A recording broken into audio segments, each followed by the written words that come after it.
The first thing you need to do while you're selecting a motherboard is find the features on the motherboard that you want, and then you need to make sure that the processor fits the motherboard. Well, this motherboard has a LGA 1155 socket, so you've got to make sure your socket matches. This chip is LGA 1155. The board has a chipset that runs the board, and that needs to be able to work with the processor. So if you go to Intel's website and you put in your desktop board chipset number, or just the number of the board, they'll give you a list of compatible processors.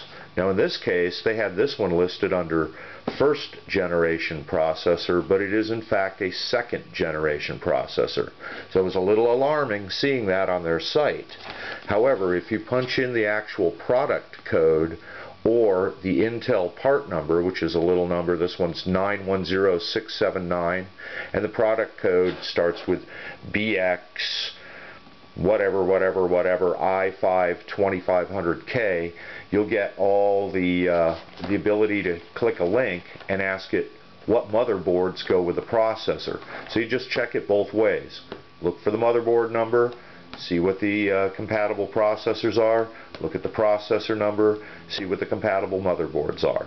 Now you know you're going to stick together.